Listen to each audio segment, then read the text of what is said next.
Nós vamos conversar agora ao vivo com o nosso analista em política internacional e professor da Faculdade Arnaldo, Vladimir Feijó.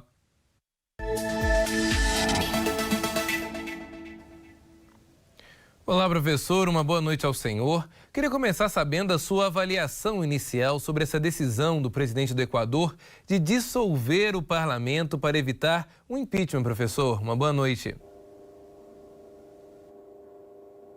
Boa noite, Elias. Esse é um instrumento que não existe no Brasil. Se a gente tiver que, inclusive, fazer comparação, essa moção de censura que convoca eleições antecipadas é típica de regimes parlamentaristas, em que o primeiro-ministro ou o chefe do parlamento convoca o chefe de Estado, presidente ou monarca, para tomar essa decisão, se convoca ou não eleições antecipadas. Mas essa Constituição recente do Equador, ela é de 2008, tendo sido aprovada num referendo de 2007, sofreu uma reforma em 2021 e pensa aí que o equilíbrio entre os poderes não deve ficar a cargo da Corte Constitucional em todos os casos. Existem duas modalidades de impeachment do presidente, quando o Congresso Nacional, lá a Assembleia Nacional, alega uma instabilidade, que foi o caso agora, ou em caso de comprovada violação da Constituição, que envolveria o Tribunal Constitucional. E o presidente da República também não convoca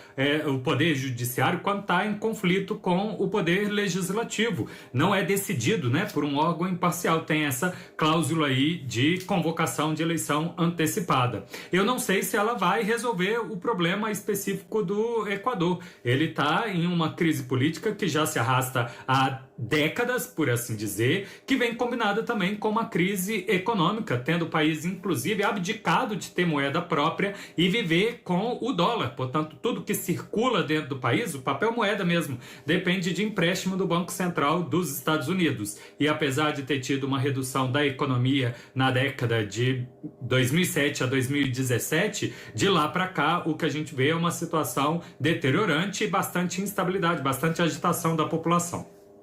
Professor, quais são aí os principais atores políticos e grupos também de interesse envolvidos nessa crise no Equador?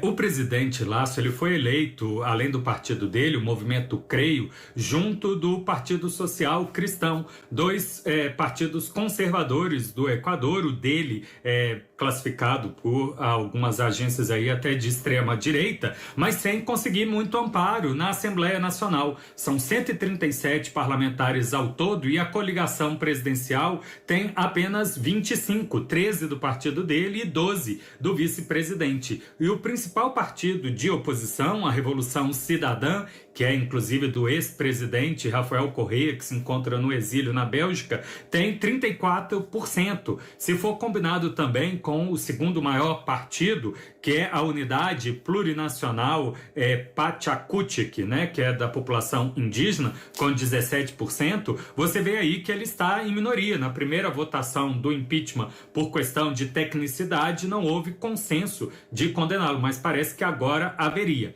Ele está apostando numa espécie de criminalização dessa segunda força política aí.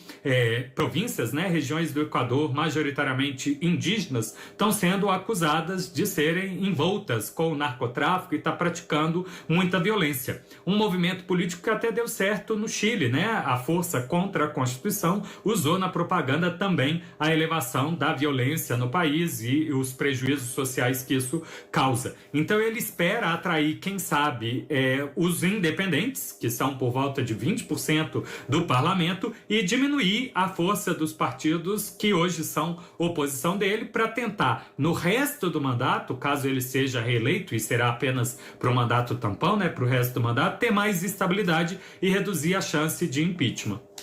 Agora, professor, como é que essa ação também pode afetar o sistema econômico e, claro, democrático no país? O senhor bem falou agora que no Brasil não tem um sistema parecido, podemos colocar aí como se acontecesse lá, como se ele também exercesse esse papel de dissolução do parlamento como um primeiro-ministro. Essa seria a ideia, por exemplo, numa questão de comparação? Seria como se ele fosse um rei num país que tem primeiro-ministro e parlamento, né? Ficando aí como chefe de Estado responsável por resolver a crise política. Mas o Equador está em bastante instabilidade e sempre que a gente coloca na Constituição um mecanismo de gestão de crise, o impeachment é um deles, o estado de defesa, estado de sítio, mobilização das Forças Armadas para agir como polícia, a expectativa é que isso não ocorra, porque são passos, porque é uma legalidade específica, né? São regras de exceção para o autoritarismo. E não se sabe exatamente se isso vai ser uma boa medida. A Constituição é recente, é a primeira vez que acontece, às 7 horas da manhã, hoje, 9 horas do Brasil, o parlamento equatoriano já estava cercado por o Exército e pela Polícia Nacional, que alegam que não são fiéis ao presidente e sim à Constituição, então estão só seguindo, né, o estabelecimento dessa convocatória de eleições antecipadas pelo artigo 148 e não podem deixar os parlamentares entrar na casa para trabalhar. Mas se tudo encaminhar mal para o presidente e esse grupo estiver alinhado a ele, poderíamos sim partir para um golpe de Estado, não tendo a convocação de eleição e instabilidade. Do ponto de vista econômico, o país está bastante prejudicado. Ele até tem um superávit comercial, mas a economia do Equador é muito pequena. Ele é um país que tem 17,8 milhões de habitantes e um PIB de 106 bilhões. A maior parte da população trabalha na agricultura, mas a economia como um todo está no setor de serviço, ou quando muito, na parte de exportação do petróleo, que o país inclusive é membro da OPEP, banana, que é o primeiro exportador do mundo desse produto, e camarões. Mas ele importa muitas outras coisas, tendo ora superávit, ora déficit, e, portanto, todas eventuais instabilidades políticas podem afetar projetos de médio e longo prazo, tanto de exportações, já que o país também tem uma reserva de ouro significativa e o mundo está aí buscando uma garantia, né, uma segurança diante a possibilidade do calote da dívida americana, mas com a instabilidade pode ser que isso não se materialize e gere alguma chance de bem-estar ser revertido para a população. E, professor, para a gente concluir, quais as implicações também no cenário internacional e principalmente também com os vizinhos, não é verdade? Os países vizinhos aí que estão acompanhando de perto toda essa crise.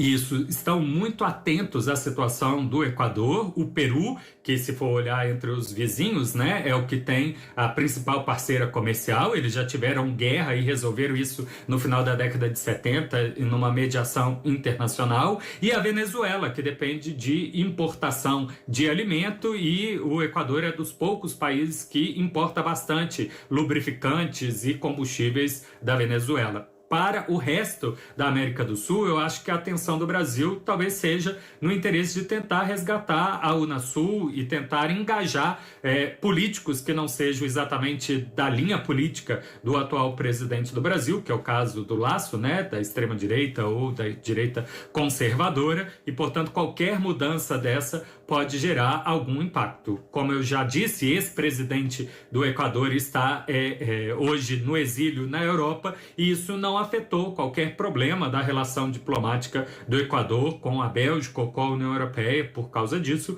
e eu imagino que, mesmo que o atual presidente também acabe fugindo do país, isso pode ser administrado desde que a nova gestão mostre um compromisso de respeitar a Constituição e tentar manter o máximo de normalidade possível. Gente, professor, muito obrigado pelas informações. Uma ótima noite ao senhor.